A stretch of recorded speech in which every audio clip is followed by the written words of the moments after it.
Mr. Moderator, our distinguished guests, brothers and sisters, our friends and our enemies.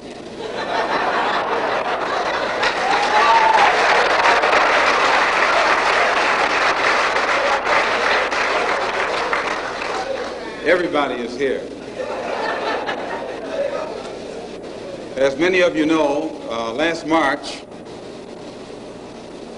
when it was announced that I was no longer in the Black Muslim movement, it was pointed out that it was my intention to work among the 22 million non-Muslim Afro-Americans and to try and form some type of organization or create a situation where the young people, our young people, the students and others, could study the problems of our people for a period of time and then come up with a new analysis and give us some new ideas and some new suggestions as to how to approach a problem that too many other people had been playing around with for too long. And that we would have some kind of meeting and determine at a later date whether to form a black nationalist party or a black nationalist army.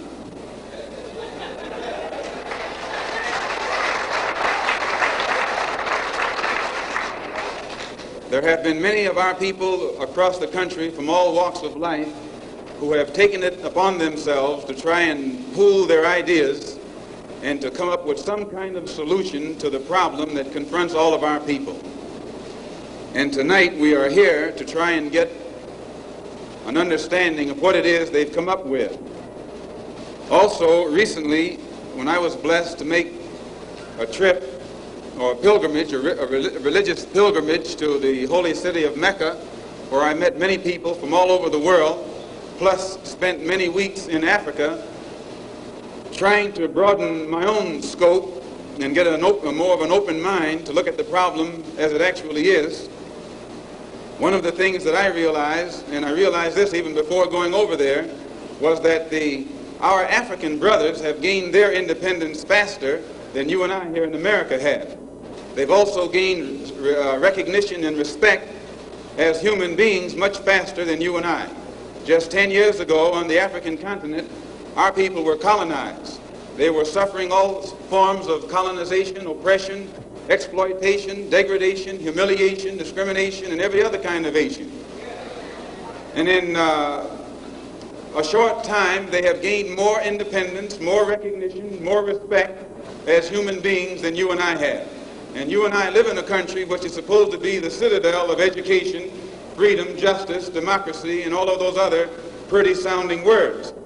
So it was our intention to try and find out what was our African brothers doing to get results so that you and I could study what they had done and perhaps gain from that study or benefit from their experiences.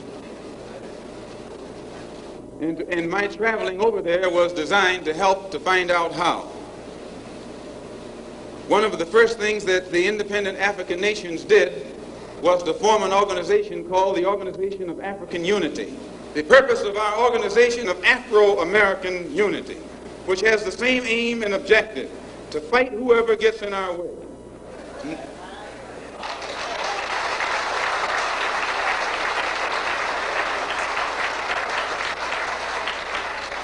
To bring about the complete independence of people of African descent here in the Western Hemisphere and first here in the United States, and bring about the freedom of these people by any means necessary.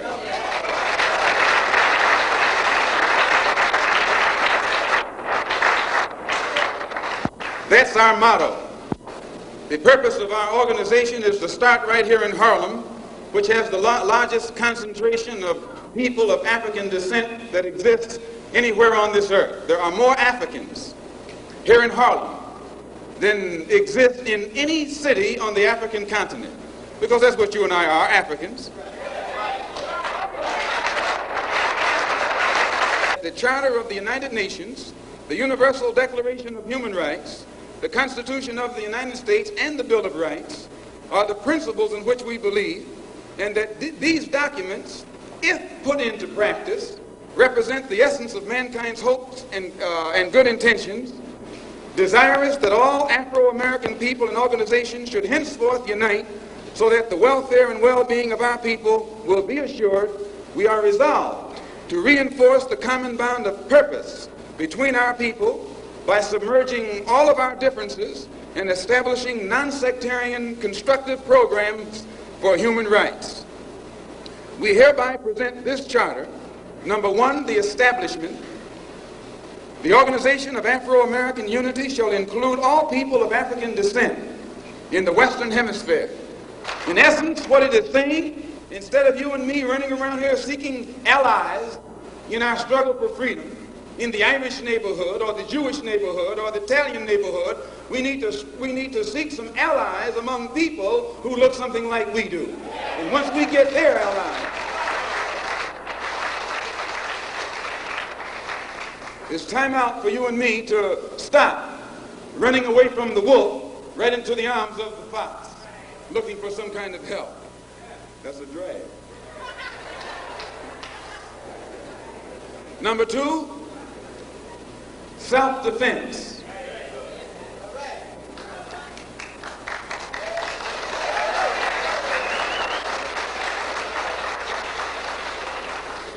Since self-preservation is the first law of nature, we assert the Afro-Americans' right to self-defense.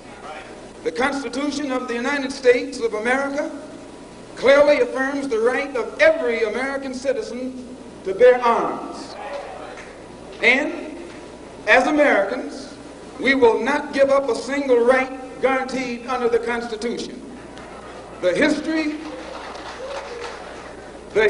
of unpunished violence against our people clearly indicates that we must be prepared to defend ourselves, or we will continue to be a defenseless people at the mercy of a ruthless and violent racist mob.